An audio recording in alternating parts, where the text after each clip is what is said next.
Assalamualaikum warahmatullahi wabarakatuh. Jumpa lagi di channel Pemuda Hijrah. Pernahkah Anda memikirkan tentang hal pembunuhan yang terjadi sejak manusia ada di bumi ini? Tentu saja iya, atau bahkan tidak. Kali ini, kita akan bahas tentang kasus pembunuhan yang melibatkan putra dari seorang presiden. Pembunuhan ini terbilang sadis. Sebelum kita lanjut kepada topiknya, ada baiknya jika Anda subscribe dulu channel ini dan kalian bagikan kepada teman dan keluarga kalian, baik itu melalui sosial media ataupun WhatsApp kalian, supaya mereka juga mengetahui tentang hal ini.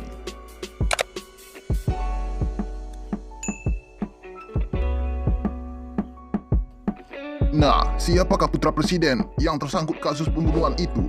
Ya, dia, Tommy Soeharto, putra bungsu dari Presiden Soeharto yang pernah menjadi penguasa selama 30 tahun lebih di Republik Indonesia ini. Siapakah korban dari putra bungsu Presiden Soeharto itu? Ya, dia adalah Hakim Saifuddin. Nah, singkat cerita, Iwah Setiawati sama sekali tidak menyangka jika hari Kamis tanggal 26 Juli 2001 itu terjadi malapetaka terhadap suaminya, Saifuddin Kartasasmita.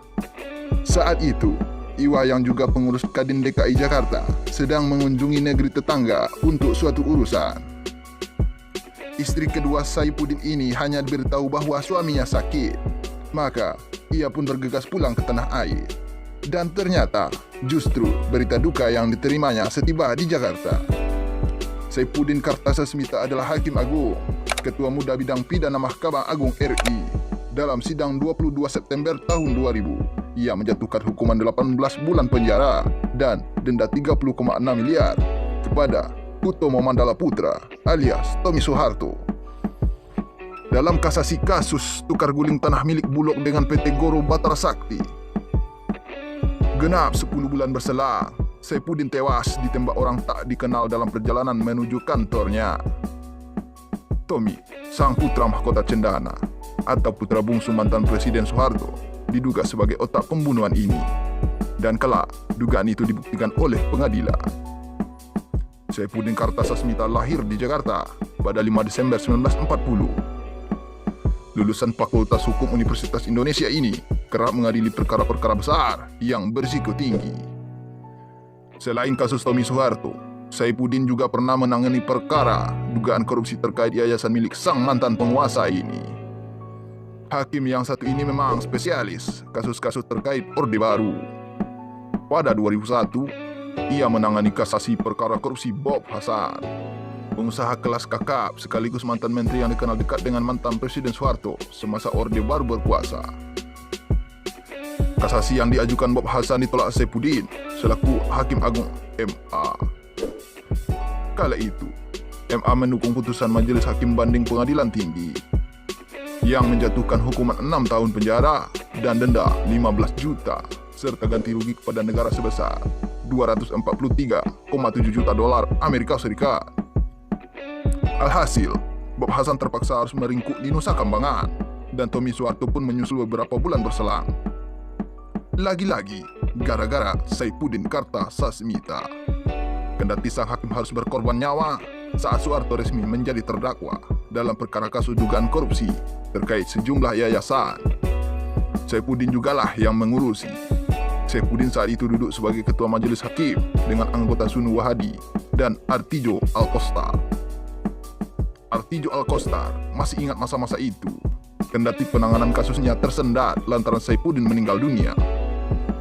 Sunu Wahadi, rekan Saifuddin lainnya yang juga menjadi hakim dalam sidang kasasi Soeharto, menilai almarhum adalah sosok penegak hukum yang berdedikasi tinggi, bersih, dan tegas terhadap koruptor. Diungkapkan Sunu, Saifuddin pernah mengatakan kepadanya bahwa ia ditawari uang sebesar 20 miliar terkait kasus korupsi yang sedang ditanganinya. Namun, tawaran menggiurkan itu tidak ditanggapi oleh Saifuddin. Imah menambahkan, dari sekian banyak perkara yang ditangani suaminya, kasus Tommy Soeharto memang diakui Saifuddin sebagai paling berat.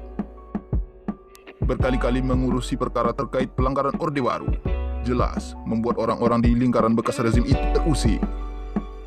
Aksi nekat pun dilakukan untuk mengakhiri riwayat sang hakim. pada 26 Juli 2001. Seperti biasanya, Saifuddin Kartasasmita menjalani aktivitasnya. Pagi sekitar pukul 8, ia berangkat ke kantor dengan mobil. Saifuddin tidak menyadari maut sedang mengintai. Ia diikuti dua orang tak dikenal yang berboncengan mengendarai motor RX King. Saat melintasi jalan Sunteraya dekat Kemayoran, terdengar ledakan. Mobil Honda CR-V berwarna silver dengan nomor polisi B999KZ itu menabrak warung rokok dan tempat tukang cukur. Rupanya, ban kanan belakang mobil itu kena tembakan sehingga oleng. Sempat terdengar teriakan minta tolong dari dalam mobil. Namun, tak lama karena motor RX King sudah ada di depan mobil naas itu. Si pembonceng motor bergegas turun dan menodong senjata ke arah Saifuddin yang masih berada di dalam mobil. Situasi di tempat kejadian perkara saat itu sebenarnya cukup ramai, tapi tidak ada satupun yang berani bertindak lantaran si pengendara RX King mengacukan pistol ke arah orang-orang di sekitar tempat itu. Tiba-tiba, serangkaian letusan tembakan mengagetkan semua orang. Saifuddin ditembak 4 kali. Sejurus berselang, dua pelaku penembakan bergegas memacu motornya, melarikan diri. Orang-orang yang menyaksikan kejadian tersebut langsung memberikan pertolongan. Saifuddin masih bernapas saat itu. Namun, nyawanya tidak sempat terselamatkan. Sesampainya di rumah sakit Cipto Mangunkusumo, Jakarta Pusat, Saifuddin menghembuskan napas terakhirnya. Nah, itulah tadi kasus-kasus yang pernah terkait dengan Tommy Soeharto, putra bungsu dari Presiden Soeharto. Jika kalian suka dengan video ini, jangan lupa like dan subscribe channel ini, dan bagikan kepada teman kalian, baik itu di media sosial dan WhatsApp kalian, agar mereka mengetahui info-info terbaru. Terima kasih. Assalamualaikum warahmatullahi wabarakatuh.